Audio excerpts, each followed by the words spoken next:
Welcome to the Able to Serve podcast. It's a podcast where we discuss disability inclusive appointments within Nigeria's political sphere. This podcast is brought to you by TAF Africa and is funded by the Makoto Foundation. On today's episode, we'll be having an in-depth conversation with Barrister E2 the President Association of Lawyers with Disabilities in Nigeria. So we'd like to meet you, sir. Tell us about it. Thank you very much. Just like you said, my name is Ikem Chebulam. I'm a lawyer. I work with the federal government of Nigeria. I'm the national president of the Association of Lawyers with Disabilities in Nigeria, which is the only professional body that has all its members as persons with disabilities. Our membership, cuts across the 36 states of Federation and FCT. And then the interesting thing is that about 100 and something members are all lawyers with disabilities. Fantastic. So, sir, I would like you to take us on how persons with disability, how are they currently represented in the government structure? Yeah, persons with disabilities are represented, so to say, in the governance structure of the Federal Republic of Nigeria. The recognition and representation is there because Excellency President Bola Ahmed Tinubu appointed a person with disabilities as a senior special assistant to the president.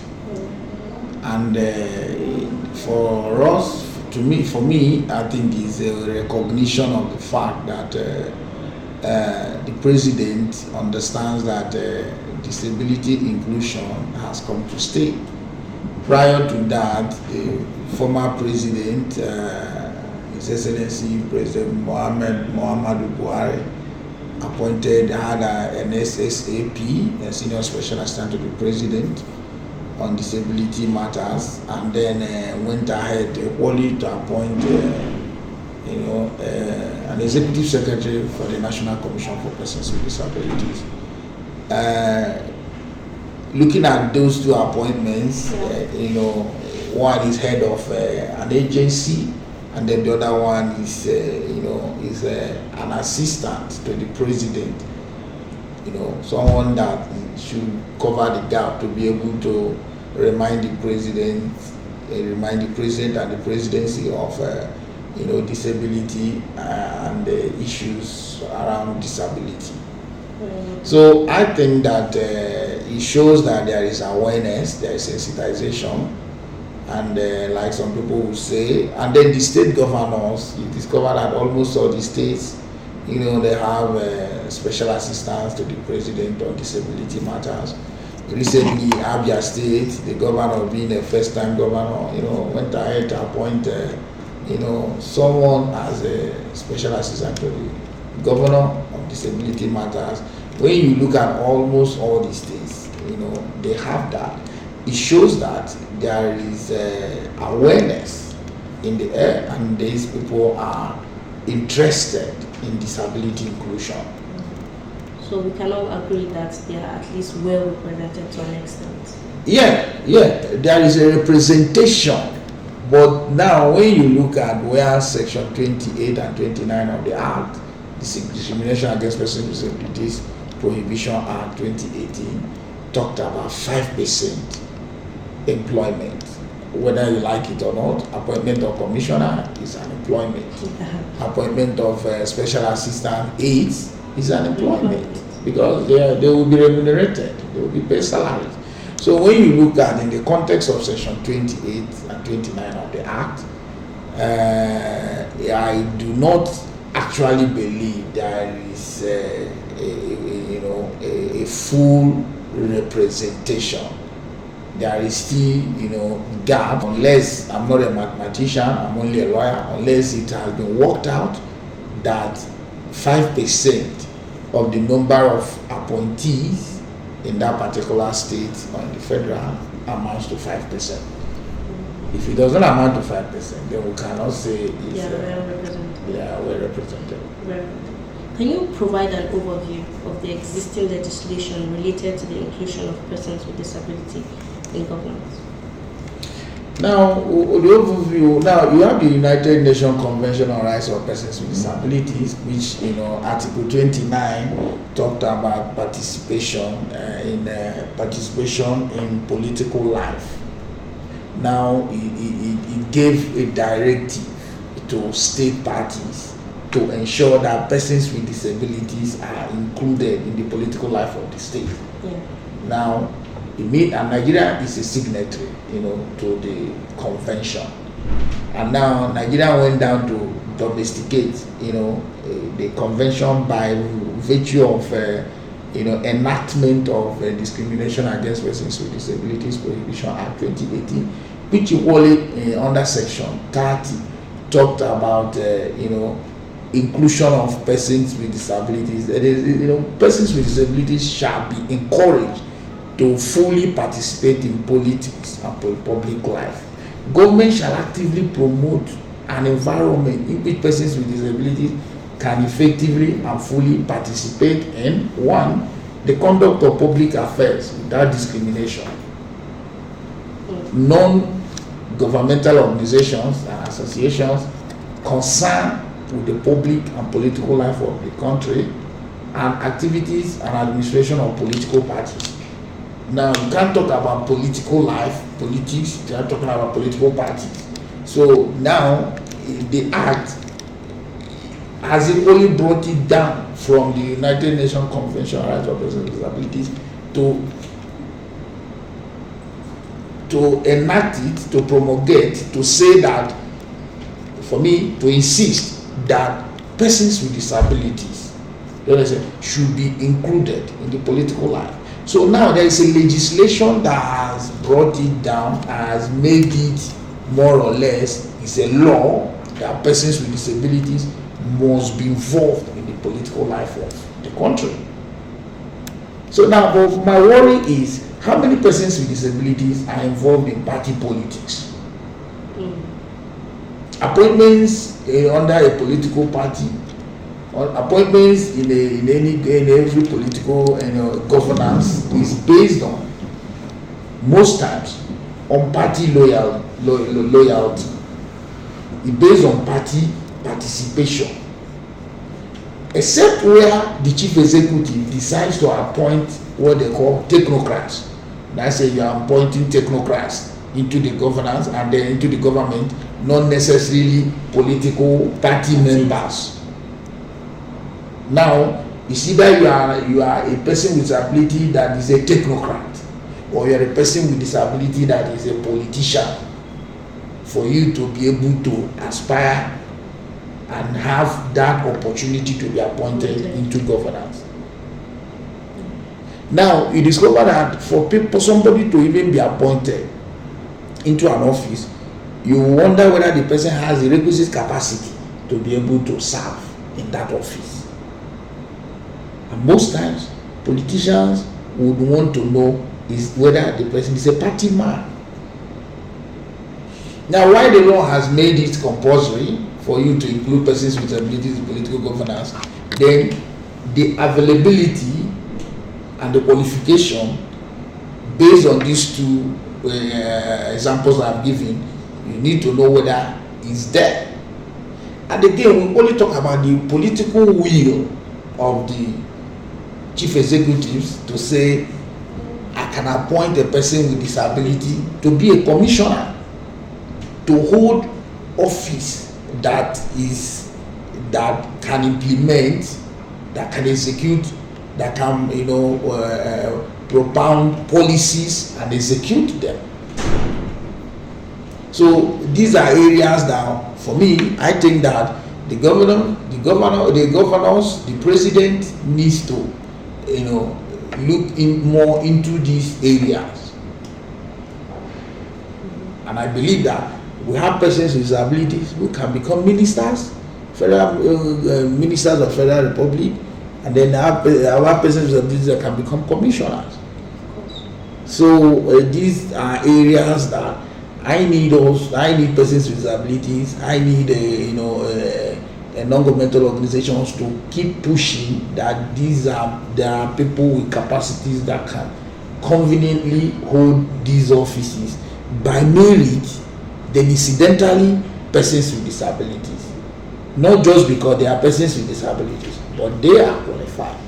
But eventually they are persons with disabilities. Because the Constitution equally says that nobody should be discriminated against, based on status and other categorizations, and then on disability as well.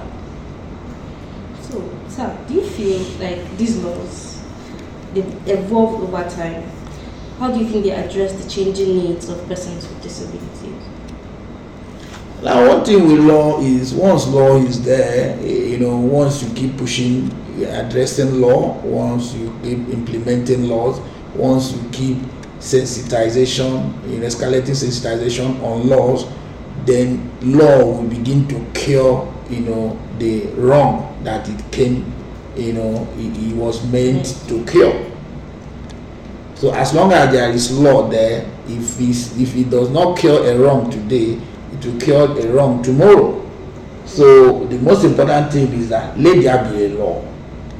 Let there be a law, and then as long as that law is there, you keep parties that are going to be beneficiaries of the outcome of the law will equally begin to push for the law to be paid. I remember when there is a law, it has given an opportunity for litigation.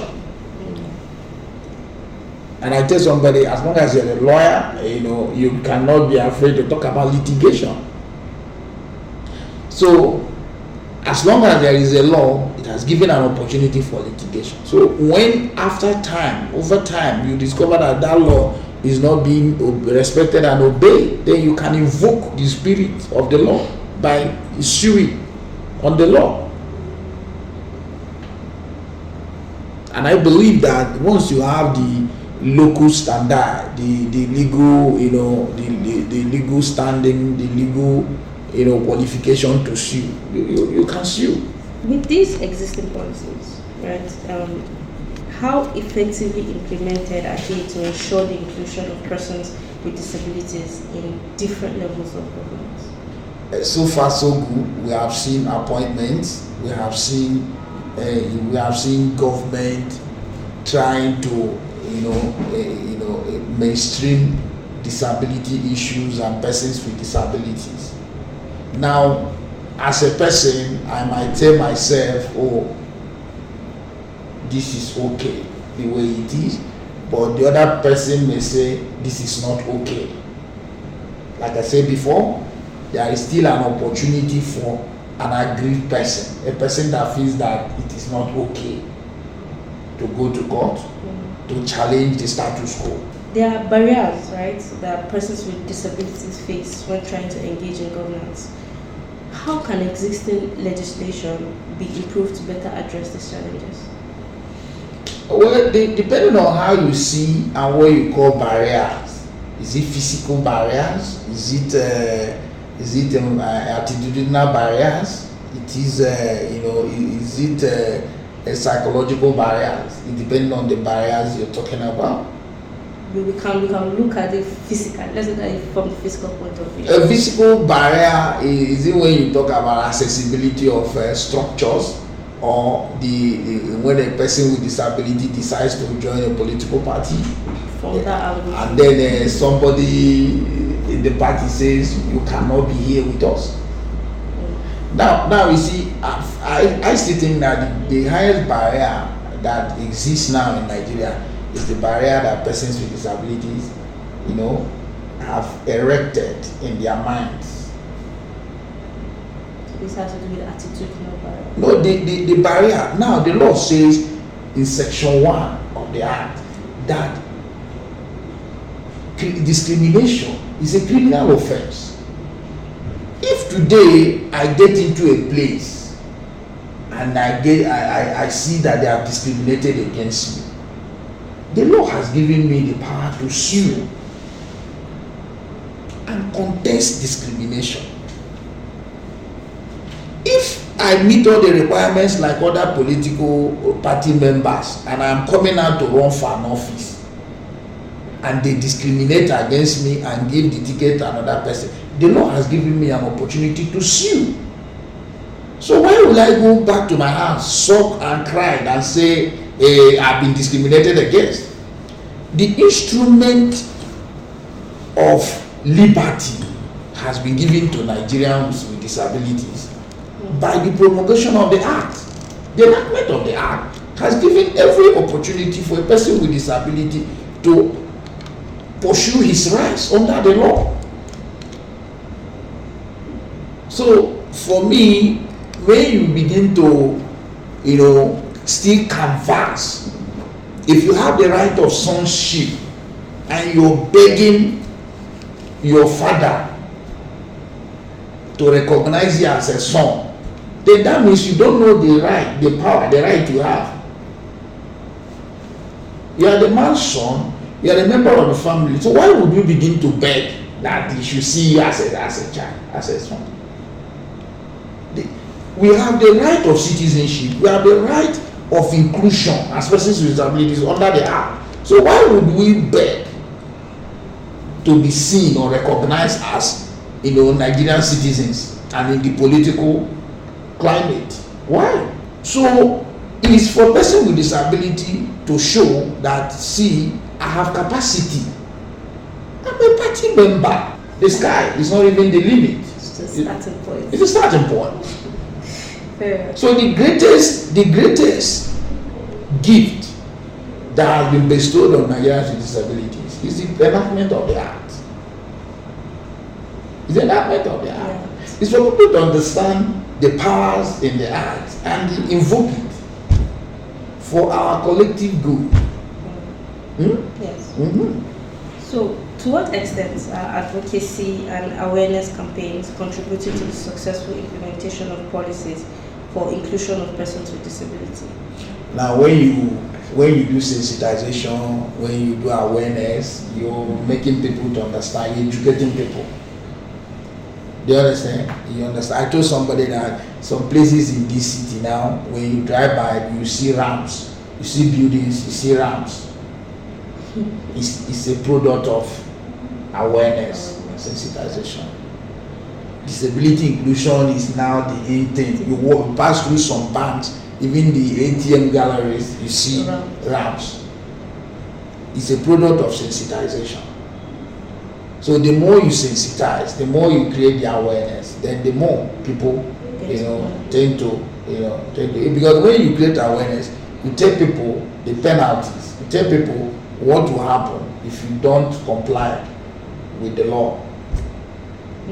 Awareness again has changed. Somebody said, well, are we not doing the awareness sensitization programming before the act came? I said, yes, but now you have a reference point. You have something to point at and say, look at this. So if you don't do this law, this book has said this will be done, this can be invoked, this can be done against you, and that is it. All right. Well, how are persons with disability involved in the development and revision of policies that directly affect them? Well, depending on now look at it this way. Persons with disabilities, most times you can review your policies, like as an association. We have tried to review some policies on our own, but because there are levels of policy making in Nigeria, and the policies, the laws would need the endorsement, the backing of another law for it to be, effective. Now, if you say on your own you are amending the Discrimination Against Persons with Disabilities Prohibition Act, no matter how much and how well you amend it, if it does not go through the National Assembly, who will take it up, whether through a private member bill or through an executive bill, If it does not go through all that process and then get the assent of the president, you have not done anything.